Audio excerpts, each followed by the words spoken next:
NTV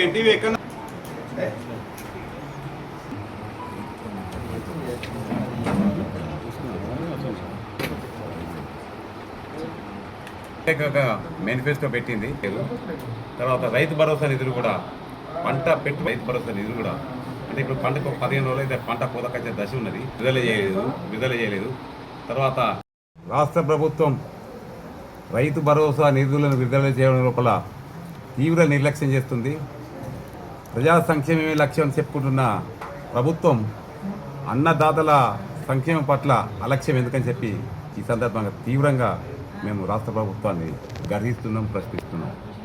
ముఖ్యంగా ఓ దిక్కు పంట కాలానికి వేసేటువంటి రైతు భరోసా నిధులు, ఓ దిక్కు 15 రోజుల లోపల పంట కోత దశలకు వచ్చిన సందర్భం లోపల ఇంకెప్పుడు రైతు భరోసా నిధులు పెరుగుతుందని చెప్పి మేము డిమాండ్ చేస్తున్నాం. ఈ అసెంబ్లీ సమావేశం 16వ తారీఖు నాడు సమావేశం అవుతున్నాయి. ఈ అసెంబ్లీ సమావేశాలు 16వ తారీఖు లోపల సమావేశమయ్యే లోపు రైతు భరోసా నిధులను కనుక వెంటనే విడుదల చేయకపోతే ఈ 16న అసెంబ్లీ ప్రారంభమయ్యే 16న వేలాది మంది రైతులతోని ఓసీజేసి రైతు ప్రజా సంఘాల అద్దం లోపల అసెంబ్లీని ముట్టడిస్తామని చెప్పి ఈ సందర్భంగా మేము రాష్ట్ర ప్రభుత్వాన్ని హెచ్చరిస్తున్నాం.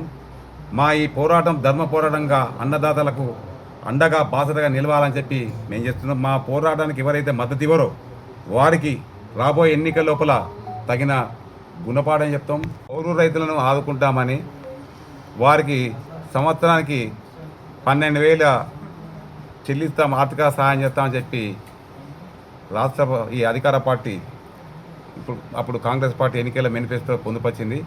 అధికారంలోకి వచ్చినటువంటి రేవంత్ సర్కార్ అసలు కౌలు రైతుల ఊసే ఎత్తడం లేదు. ఓటు బ్యాంక్ రాజకీయాల కొరకు కౌలు రైతులను మభ్యపెట్టిరు. వాస్తవంగా ఏంటంటే కౌలు రైతులకు ఎవరైతే యజమాని దగ్గర కౌలుకు తీసుకుంటారో ఆ యొక్క రైతు బంధు కానీ వివిధ వచ్చే ప్రధానమంత్రి కిసాన్ యోజన పథకాలు కానీ వారికి కాక ఓనర్కే పోతానే తప్ప కౌలు రైతులకు పోవడం లేదు. దీనిలో ఒక చట్టం తేవాలని చెప్పి కూడా మేము డిమాండ్ చేస్తున్నాం. కౌలుదారు చట్టం తేవాలని చెప్పి మేము రాష్ట్ర ప్రభుత్వాన్ని, కేంద్ర ప్రభుత్వాన్ని డిమాండ్ చేస్తున్నాం. అన్నదాతలకు పంటల గిట్టుబాటు ధరలకు కూడా వాస్తవంగా వారికి ఎన్నో రకాలటువంటి ఇబ్బందులు ఏర్పడి పెట్టుబడి సాయం కూడా రావడం లేదు కనుక వారికి అన్నదాతల పెట్టుబడి సహాయానికి రైతే భాగస్వామ్యంతో నిర్ణయించుకునేటువంటి ఒక రైతు ప్రత్యేక చట్టం తేవాలని చెప్పి కేంద్ర ప్రభుత్వాన్ని మేము డిమాండ్ చేస్తున్నాం. సంఘాల అద్దం లోపల అన్నదాతల డిమాండ్ల సాధనకై వారి డిమాండ్లు పరిష్కరించాలని కోరుతూ ఏప్రిల్ 28న కరీంనగర్ లోపల రాష్ట్ర స్థాయి రైతు మహాగర్జన సమర పేరుని 1,00,000 మందితోని మేము నిర్వహిస్తున్నాం. రాష్ట్ర ముఖ్యమంత్రి గారు ఆయన రైతు బిడ్డ అని చెప్పుకునేటువంటి మన రేవంత్ రెడ్డి గారు రైతుల పట్ల అవహేళనంగా మాట్లాడుతున్నారు.